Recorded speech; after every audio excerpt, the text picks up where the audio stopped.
I am Jim Spencer. We're keeping an eye on things. We still have a Category 3 major hurricane on our coast tonight. That would be a very significant milestone in Texas history, in that we haven't seen one Category 3 on the Texas coast since 1999 and Hurricane Brett. But this was even worse than that. This made landfall as a Category 4 hurricane, something we've not seen in Texas since 1961 and Hurricane Carla. This is a huge news. This is a big deal. We're very, very concerned about what has happened down on our coast. Unfortunately, because the wind is still so dangerous down there and the debris is so abundant down there in the area of Aransas Pass, Port Aransas, Rockport, we don't know a whole lot yet about damage, injuries, worse.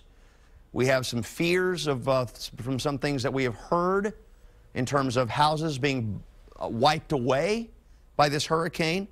According to the mayor of Rockport, a row of houses. We don't know what kind of houses or how many houses that involves, or whether that was in Rockport or Aransas Pass, that they were gone, is what the mayor related. That's very, very concerning, considering a lot of people did not evacuate from Rockport or Aransas Pass or Corpus Christi. Now, Corpus did not take a direct hit from the eye wall of the storm. It's got a lot of damage. It's not going to be pretty when the sun comes up in Corpus Christi, but they did not take a direct hit from the eye wall. Rockport did. And we've got information from the National Weather Service that said they had 125-mile-per-hour winds there in Rockport.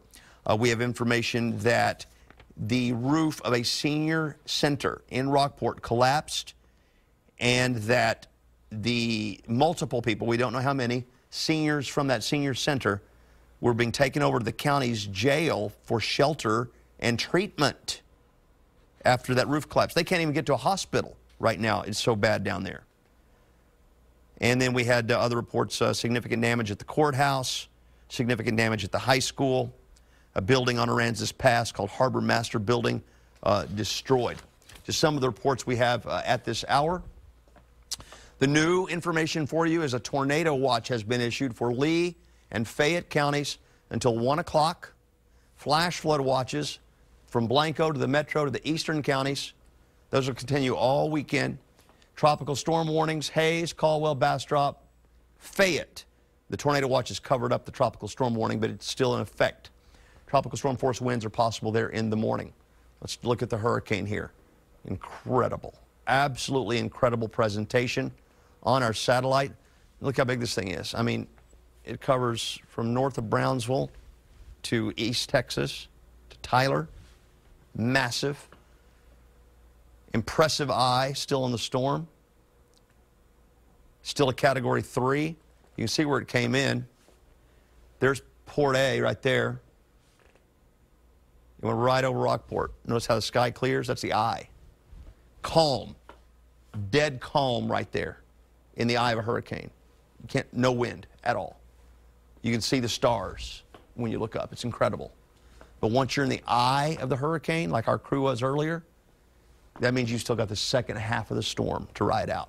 That's what people are experiencing right now. There's damage happening right now in Seadrift.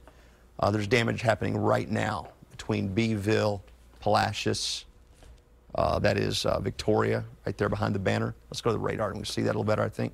There's Victoria. There's likely damage already occurring in Victoria. If it's not, it's about to. The eye of the storm is over Highway 77 right now, northwest of Rockport, south of Victoria. We think it's going to stay, the eye will stay south and southwest of Victoria, putting Victoria in the right front quadrant of the hurricane, which is the worst place to be.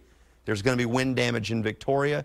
There's going to be wind damage all morning long until this thing gets down to maybe all day long, because it's not supposed to be a tropical storm until tonight. Let me show you that. Well, it's just been downgraded to Category 2. The winds are down to 110 miles per hour. Isn't that something?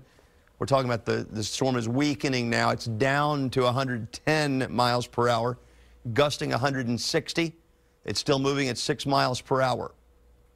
Let's go forward in time. This is a brand new cone. We're looking at it together for the first time. Sunday, 7 a.m., tropical storm. It's hurricane strength tonight at 7 p.m. Tonight, Saturday night, it is still a hurricane, but barely, 75 miles per hour, by 1 mile per hour.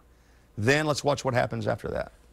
It's going to stay right there and loop around, come back down to the south maybe take an east there in Corpus, maybe move right over the hurricane zone.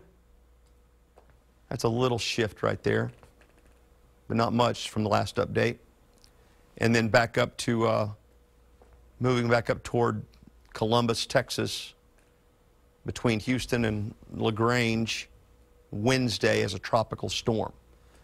What we're afraid of is that as it sits here for 2 to 3 days, that it drops incredible rainfall. The most rain we've ever seen dropped inland on one place by a hurricane was 47 inches. It happened here in Texas. You'll remember the year, 1979, I think. Medina, Texas. I think it was 1979. 47 inches of rain.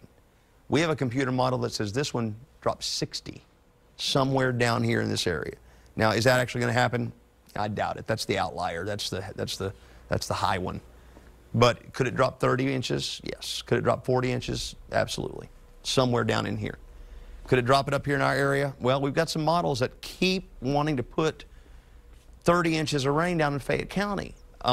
We think it's legitimate that if this hurricane behaves just the right way, we could get 20 inches plus down here, maybe 25, but man, it's hard to picture a whole lot more than that. Now, unless those remnants do indeed come up toward Fayette County early next week, then it's a whole new ball game. This is current radar.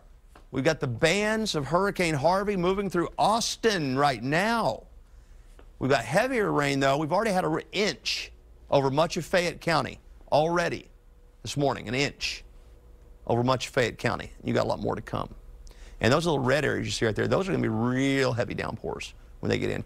Nothing like a hurricane downpour. It's torrential. It's really something. Look what happens out here, though. Notice how this kind of just fades away. That ridge of high pressure over the western United States right now that is blocking this hurricane. It's going to block it. It's going to stop dead in its tracks, we believe, down northeast of San Antonio. That ridge of high pressure is extending all the way east and nudging into the hill country. So there is going to be a dividing line here of rainfall that's going to be unbelievable. Like none, not very far west of our viewing area, to 30 inches down here. It's going to be amazing. But it's going to have a hard time, this rain, holding together the further west it gets, okay? So we don't anticipate this being a big Highland Lake flood threat because of rainfall in the Colorado River Basin. It doesn't look like that's going to be the issue here. The issue is going to be metro and east, Austin metro and east, with maybe amounts as low as 4 to 5 inches. Could we see only 4 to 5 inches? It's possible. I think it's going to be more than that, but it's a possibility. Could we see as much as 10 to 15? That's also possible. We don't know yet. There's so much uncertainty. That's why that cone from the National Hurricane Center is so vast. All right, let's talk about winds here. We got winds coming up in the morning, and by tomorrow night, they may be 40, 50, gusting 60 miles per hour. Tropical storm force wind gusts are going to be possible, with winds increasing as the day goes on, as that hurricane gets a little closer and a little closer, but never coming any further north than I-10, and I don't think it ever down I-10 down east of San Antonio, and I don't think it ever even gets there. I think it's going to stop way before there. So the farther away it stops, the better we are, but that's what we're uncertain about. All right, one more map here, and then we're going to send you back to programming. This is a computer model that says at 6 a.m. it's raining in the metro and all our eastern counties, and we've got heavy tropical downpours in Fayette County. Let's put it in motion. Rains all day long. That's 9:30 tomorrow night. Still raining. Let's go forward another day. Rains all day long and begins to taper off there early Monday. I keep forgetting to back that model up a day. That's one model, and this is the model forecast for rainfall through Monday morning, 3 a.m. This is believable to me. 3 to 7 inches, Austin Metro. and then here's your half a foot to 15-inch amounts down here. It is not going to surprise me if this proves to be kind of on track. Maybe add 2 more inches in a couple spots here. It's not going to surprise me if this is kind of on track between now and Monday morning 3 a.m. Now, could we still get another 5 to 10 inches Tuesday, Wednesday, Thursday? It is not out of the question. And I think that's where a lot of this added rainfall from the models is coming from later in the week. I know it is, actually, and not that much in the hill country. All right, we're going to send you back to programming. Meteorologist Natalie Ferrari is here. She will take over and bring you half-hour updates beginning at 3:30 a.m., top and bottom of every hour until Harvey is no longer a threat in our area.